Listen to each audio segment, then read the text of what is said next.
Hello, everyone, and welcome back to the This Is the Music Meets Podcast, an independent podcast show that's dedicated to introducing you to rising indie and alternative artists from across the UK and Ireland. If you are new to the podcast, then please hit that subscribe button so you never miss out on any brand new episodes, and feel free to leave a comment as it really does help us beat those algorithms. It's now time for episode 135. And I'm delighted to have been joined by North Wales alternative indie rockers Sister Envy.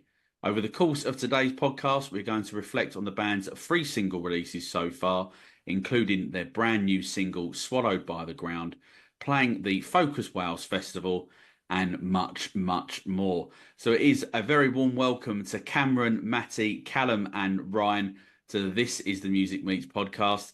Fellas, thanks very much for coming on and giving up your Tuesday evening for a little chat. How you all doing? All doing good. All good, mate. All good. Thanks for having us. Brilliant, great stuff. As I say, it's really good to have you here, and I'm really looking forward to this one because I think I really like the sound that you boys have produced so far across those 3 singles. As I mentioned there in the intro, but kind of like before we come on to Sister Envy and how you got together and all that sort of stuff, kind of like let's go right back to the very, very beginning, really, sort of in terms for all 4 of you, really. What were kind of like your earliest musical memories, growing up? Was there like a particular band or maybe a song that you can just remember, or an album or something like that sort of set you on that path of eventually joining a band? I'll say for me, my dad used to play music like all the time. So that's like sort of how I got into music, was just listening to like CDs that he bought, and loads of like David Bowie and Lou Reed and Led Zeppelin and stuff like that, like loads of 70s stuff. Yeah, they just progressed from there, really. I think I got a guitar when I was like 10, and then just carried on. Do you know what I mean? Yeah. Just wanted to play band. Yeah, it's pretty similar to me, to be fair. It's just my dad playing CDs in the car and stuff. A lot of Beatles going on there. A lot of like 60s, 70s, maybe a bit 80s stuff. But like no one really in my family was really musical. So like when we just got into the band and started doing the music stuff, and mum and dad were like, where the hell has this come from? Like, because my mum or my dad are not musically talented or anything at all. So it's like, yeah, just all that sort of stuff, really. Yeah, sure. And Brian, how about you? Oh yeah, it's all similar, isn't it? So my dad was massive AC/DC fan. I'm sure I could probably play and recite every AC/DC album back to back just from listening to it in his car over the years. Show me all like live videos on VHS tapes and pausing it and showing me where he was in the crowds and stuff. Just watching stuff like that just makes you think, yeah, it'll be great, wouldn't it?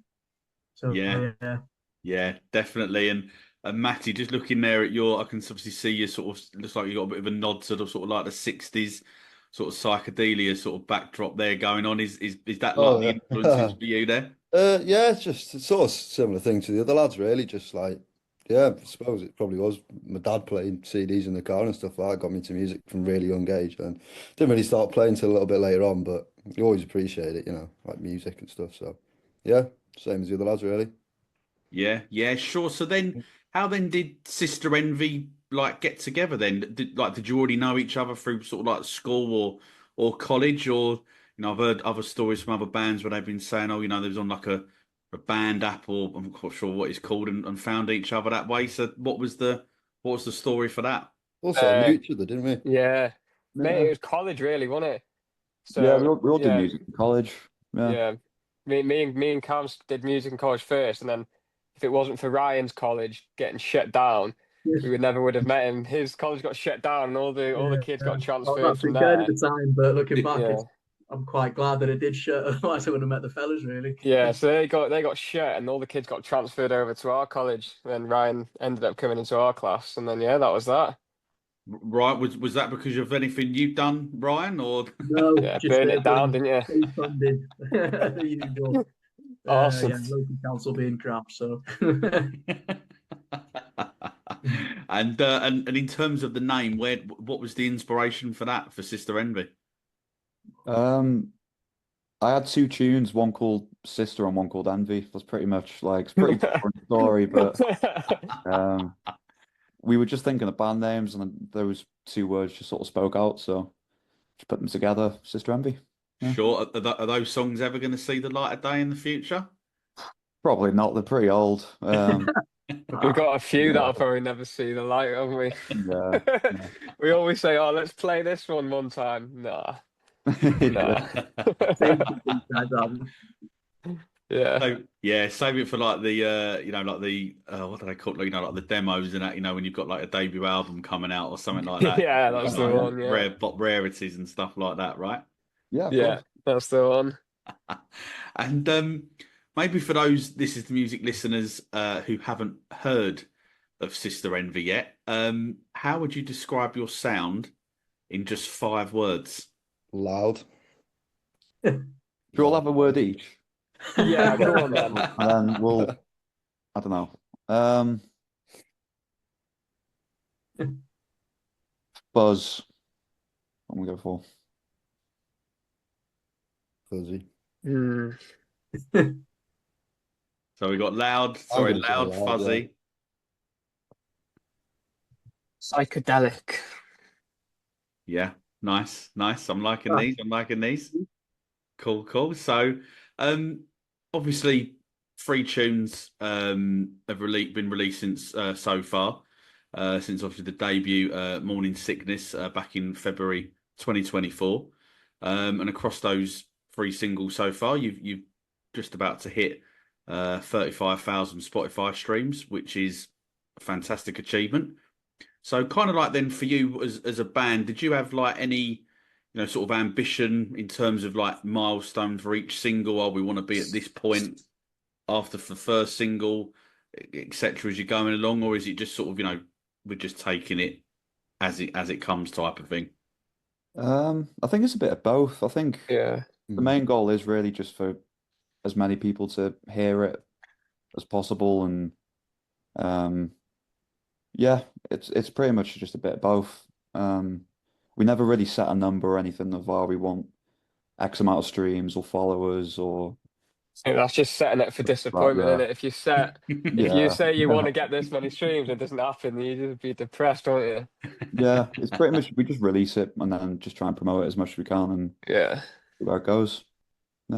just get it out to the masses, isn't it? The Yeah, big thing for me is just getting like positive feedback of people. I'd rather have like 2 people I don't know come up to me and say like, really love that new single, rather than have like 10 of my closest mates that are probably going to tell me they like it anyway, say that they've streamed it 10 times just for the sake of it. You know what I mean? Yeah. More to it than streams, isn't there, I suppose. Oh, yeah. And obviously the new single "Swallowed by the Ground" came out obviously last Friday. And for those listening to this episode on Spotify or Apple Podcast, the song will be available at the end of the episode. So do hang around and listen to that, or more importantly, just really go and give it a stream over on Sister Envy Spotify, or I think you're on Apple Music as well, aren't you? I think so. Just give it a stream and listen over there. So, kind of like then, how pleased are you with the reaction that it's had to that, like to the new single? It's been good, hasn't it? Oh yeah, Yeah, it's over the really moon good, with it. yeah. Like All Yeah. positive. we've had loads of messages saying that they love the tune, and that's what it's really about. Really, people just if it touches people and people can relate to it or just feel any sort of emotion about the tune, and it's what you do it, and it's why you do it. Yeah. But yeah, Really I've positive. been great, really positive stuff. So yeah, proper buzzing. Like Yeah, sure. And obviously one of the things when you compare it, I guess really in to both the 2 previous singles, obviously Morning Sickness and Tide, it's obviously got certainly to me anyway, it feels like it's got a bit of a different sound to it. So was there, like any particular, reason for sort of going into a different direction with this song in comparison to the 2 previous releases? I think that lap steel did it justice, to be honest. We put a lap steel on Tide, didn't we? Yeah. I think that made the Probably song. just one of the first ones that we sort of absolutely nailed. Cam just came to us with this riff in practice, and then the song just wrote itself within a matter of minutes. Whereas the previous two, I think Cam had been sat on them for a while, and even after playing them for a couple of years, we were still sort of messing about with them, trying to get something right. But with Swallow, it was proper just lightning in a bottle moment. Just we all knew it was going to be like one of our biggest songs, like best sounding songs, as soon as it came together, really. Yeah, the other two are quite like a bit slower pace. This one's sort of like straight in your face, sort of. So we just thought we'd mix it up a bit, get a bit more upbeat. Yeah, yeah. I guess as well for you guys, then it must be quite nice actually to have a different sort of sound, to show a different side of you rather than sort of that sort of slower sort of sound from, sort of more, I guess, Yeah, I'm not saying shoegazy is because it's not fully, but do you know where I'm going? That it yeah, be quite good for you guys. But yeah, yeah. also, I think, like we don't really try and limit ourselves to just one style and sound. Do you know what I mean? I think if you look at our whole catalog that we've got, like we've still got tunes to record, and we've been in the studio this month actually, recording 3 more songs, but a lot of them are generally the same vibe, but you can tell there's a lot of different influences between 2 tracks. Do you know what I mean? It's yeah, I don't think we really want to limit ourselves in just one style and one influence sort of thing. So yeah. With Swallow by the Ground, there's a lot of like indie influences even, do you know what I mean? In the song compared to like something like Tide, where it's a lot more grungy sort of stuff. Do you know what I mean? So Yeah, yeah. No, I think in particular in that chorus, it's sort of a bit more sort of like indie and like and anthemic indie type of thing. I personally, I yeah. really enjoy it. Yeah. Oh, nice one. Thank you. So in terms then, obviously you just sort of touched on a little bit on the songwriting stuff there. So is it sort of like is Sister Envy's approach to songwriting, is it organized chaos or is it like total genius with how it works and how it comes together? Um, every song that I write always starts off with just like an acoustic guitar, um, some chords or whatever, and then when I bring it into practice, that's when it like really develops, sort of thing, you know. Mm. Um, It's the same in the studio as well. It changes completely, I think, when we get to the studio. yeah, true, actually, yeah, It's like 3 different versions of songs we have for each one, isn't it?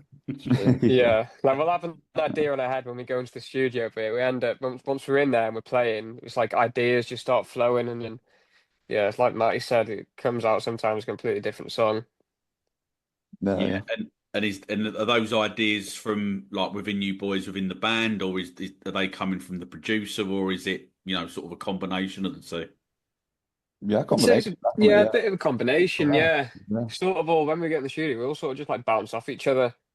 Obviously, some ideas don't work, but we try them out anyway.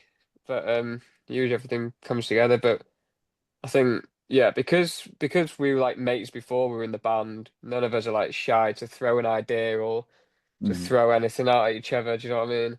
Yeah. Because we've all got that chemistry from the beginning anyway, which I think is pretty positive to have.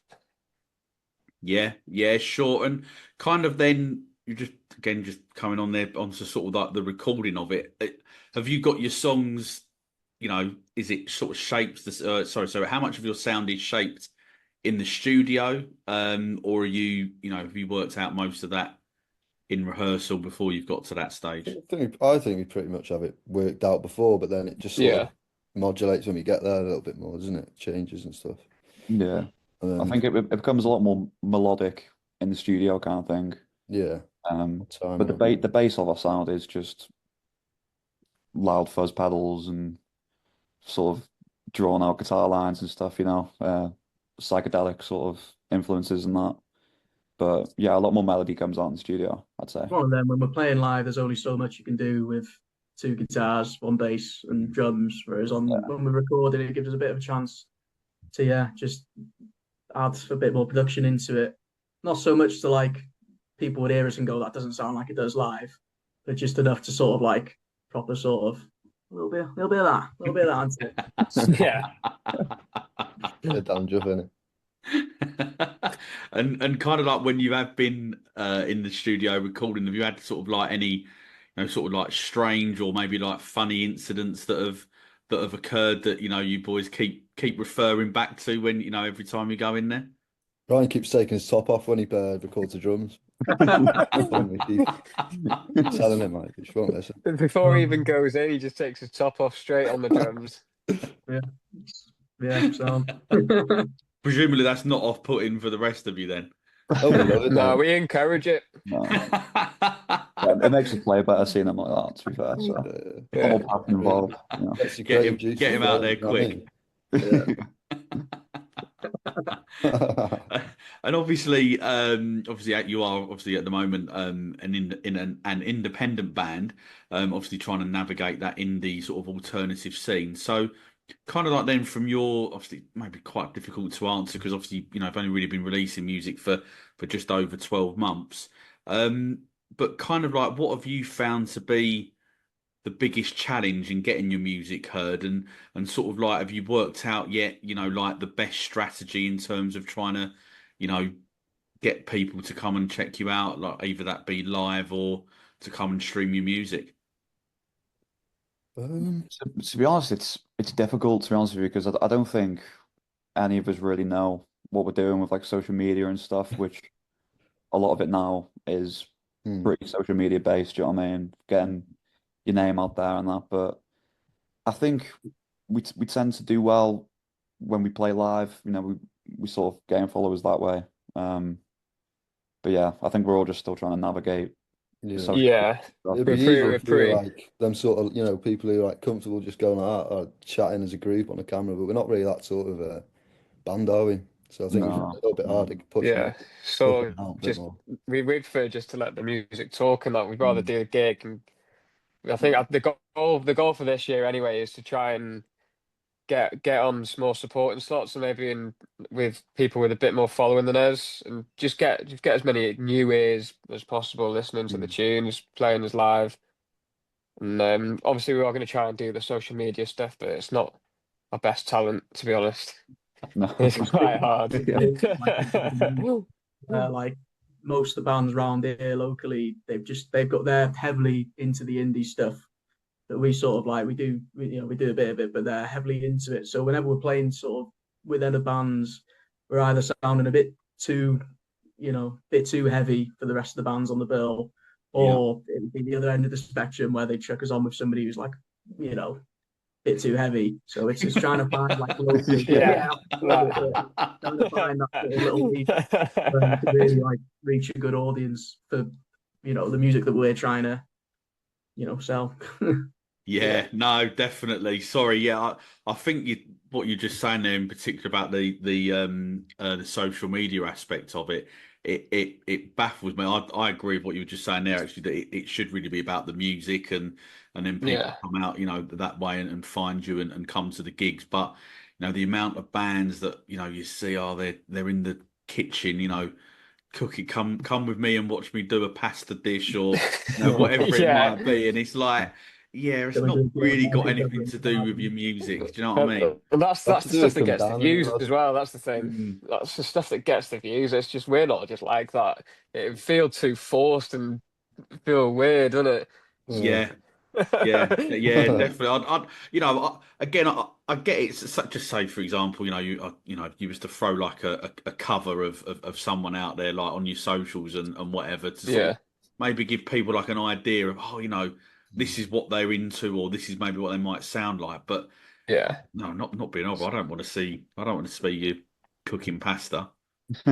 Maybe next time Ryan just recorded in the studio without his top on or something. I don't know. Yeah, no, that might get views. Have to go beyond like do an OnlyFans account or something. Yeah. Only bands. We could do a come down with me topless as well. That'd be well good. Yeah. There we go. We're in the money now. Here we go. So you've obviously got your first festival appearance of 2025 coming up on Friday, the 9th of May, which is part of the Focus Wales international showcase festival, and I was looking at the lineup earlier. It looks really, really good in terms of like a good combination of sort of like local Welsh bands, sorry, and obviously with that international flavour as well. So can you just tell us like a little bit how did you get involved in it, and kind of like as well how excited you are to be first festival of the year. Wasn't really. Yeah. Played it quite a few times now, haven't we? But what's 3 or 4 times? Yeah, we love it. Every time we go there, we have a great time. Like that's right.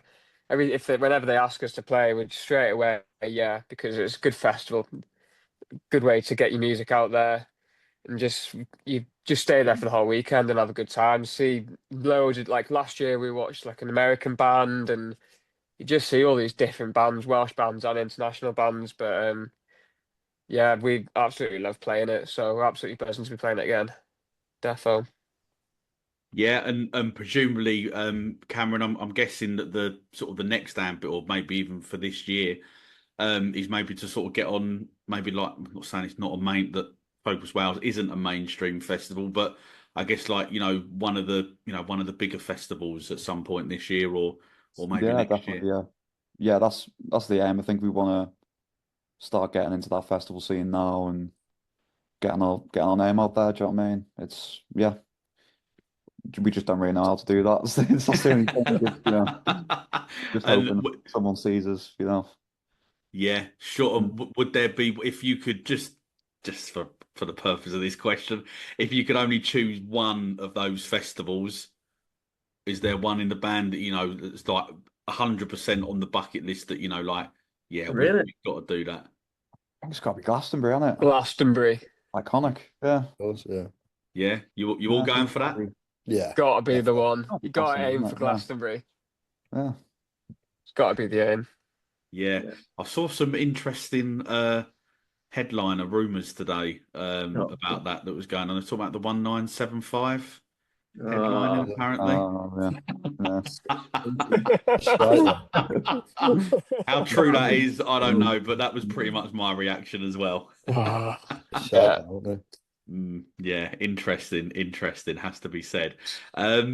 So on every This Is the Music Meets podcast, we ask our guests a series of questions that sort of designed to be a little bit more light-hearted, and just help the listeners find a little bit more about you, the artists.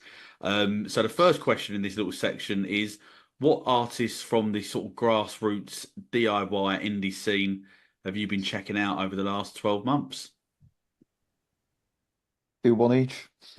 Go on. Yeah, sounds good. We'll take us all each. I'm gonna go for Electric Sheep from where we're from, Rill. Yeah.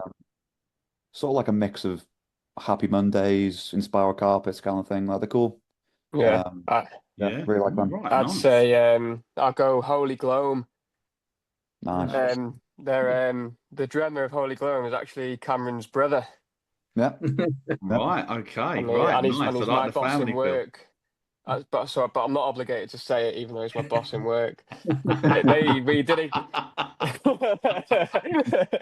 But yeah, no, they're great as well. They played with us in just this weekend gone in Rhyl, and it was the first time I heard them live. I've obviously been listening to them before and seeing their socials, but yeah, I was really impressed when they played live. To be fair, their sound is really good. So yeah, I'm going to say them.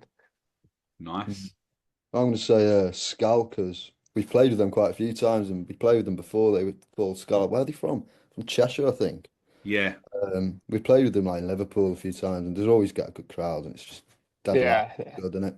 Yeah. Yeah, and big they're a fan. good bunch of lads as well. We've got on with them straight away, really. Top lads. Yeah. I'll go with Hazmat from Wrexham.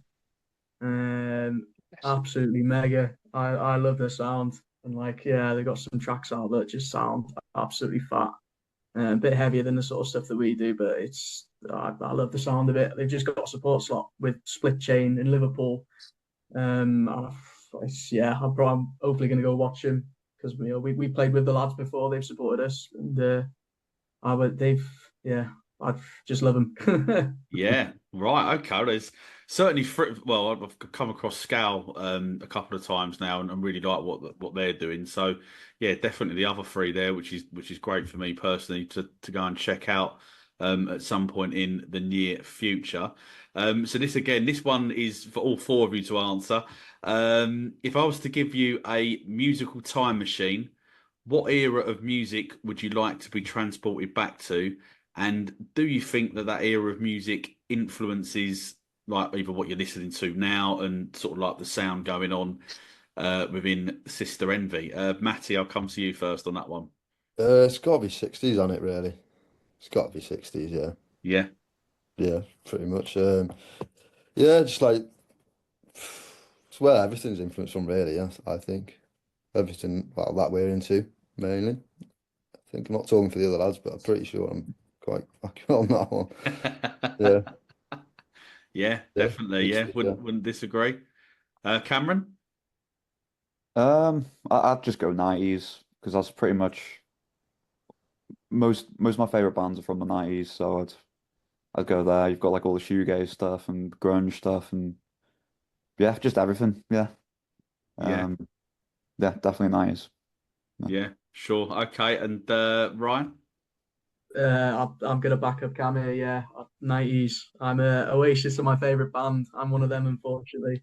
Nothing wrong with that. Yeah, and, love grunge. So to see that coming in the early 90s and then into your Britpop and then into your new metal of the late 90s, I'd be having the time of my life.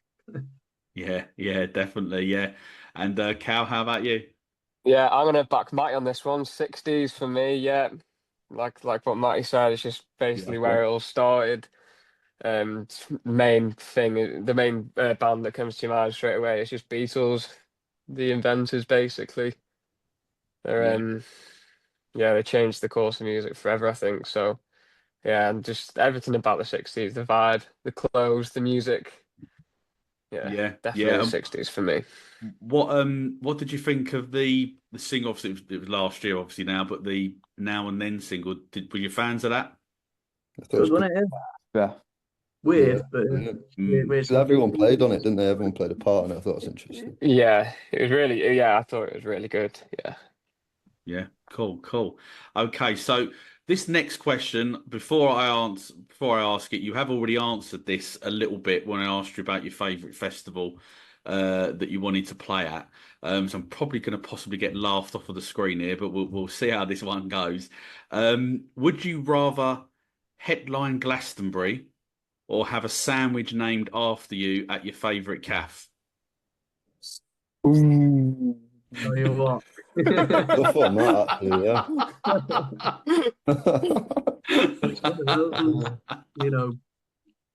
Who's going to remember who headlined Glastonbury in 50 years' time? But if there's a sandwich shop near you, They live forever, them sandwiches, then it's got, Yeah. the Sister Envy sub. It's one of them. I like that, Sister Envy. Ryan Roberts roll.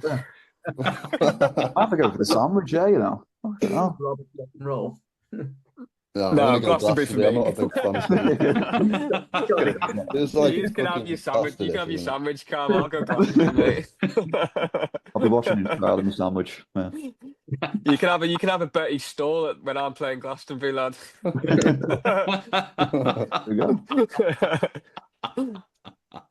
And who would be the best and worst band member on The Chase? Oh, Oh, Nice. I know Ryan's backing himself on this one already. I Ryan's watch backing the himself. Chase religiously with my mum most nights when I get home from work. I absolutely love it. But I'm not very good under pressure. I think I'm very much a sort of, at home I'll do all right, but once I was there, I think I'd absolutely crumble under pressure. I reckon Cameron's the worst, 100%. Cameron's the worst. I think Oh, Callum right, the would take worst. the minus off The it. best Callum one. would definitely take the minus off it. I wouldn't trust Cameron on it, me. I'd have to go for the highest offer as well. I've always said Yeah, that. you gotta Never go on for it. the highest Go offer, for the highest one. 100%. Yeah, I'd have to. Yeah, go big or go home, right? Yeah, Yeah, of course. Yeah. I'd love to go on The Chase. Yeah, big class, man, big class. Would you rather have a tour documentary narrated by David Attenborough or produced by sort of MTV with that, that early sort of crib sort of early 2000 vibe that they did. It's MTV in it. MTV, Yeah. defo. Yeah, Yeah. no doubt about it. Like nothing against David. Like Yeah, straight in. I think he'd blow his ears off probably, wouldn't he? That's it. Yeah. Fucking run off. And kind of like then, obviously, you just released the new single "Swallowed by the Ground." Obviously, we've mentioned there with obviously the festival coming up in a couple of months in May with Focus Wales. So, what other plans then of Sister Envy got in store for 2025? Just more music, yeah, to be fair. Just recorded 3 new tunes, so we want to get them out this year. Yeah. Maybe a music video, and more gigs. Yeah. Yeah, sure. Yeah. And with those singles that you've got, are you looking? Are they going to be like standalone singles, or is there, like maybe a plan to maybe put them on an EP, or is that for this year, or is that maybe a little bit further on down the line? We've had conversations, haven't we? I think Yeah, we're still in discussion really, aren't we, about it? yeah, it's one of them. I think we're just trying to navigate what we're doing with them. To be honest with you, it's one of them things we're just kind of hitting and hoping. Yeah, I probably will end up just being standalone singles, I'd imagine. But never know. Could be an EP, could not. Keep everyone guessing. Of course. Watch this space. Yeah, that's the one. Yeah. Brilliant. Look, Cameron, Matty, Callum, and Ryan. Look, unfortunately, that is the end of the This Is the Music Meets podcast. Look, thanks so much for coming on. I've really enjoyed that. But Yeah, before thanks for having us. before I do just let you go, can you let the This Is the Music listeners know where they can find Sister Envy on social media? All of our handles are at Sister Envy Band. We're on all streaming platforms, so yeah, check us out. Doesn't matter where you listen, just Oh. listen. Yeah. Yeah. Just give us a bloody listen. Absolutely, I couldn't agree with you more there on that. And look, those links will be in the episode bio for people to dive into your music and check you out and keep updated with everything that's going on with Sister Envy. Nice one. Happy days. Nice one. Very much. Thanks for having us, mate. Really appreciate it. Yeah, thanks very much. Yeah, cheers, pal. Cheers. And all that leaves me to say is to thank everyone for tuning in to the latest This Is the Music Meets podcast. Please subscribe so you never miss out on any brand new episodes. And if you're loving the podcast, show us some love by giving us a rating and written review, as it really does help the artists we interview to be discovered. If you are listening to this episode on Spotify or Apple Podcasts, then stay tuned, because at the end of this episode, you'll be able to hear Sister Envy's brand new single, Swallowed by the Ground. I'll see you very, very soon for another This Is the Music Meets podcast. Thank you very much for listening. And remember, the future is bright. The future is indie.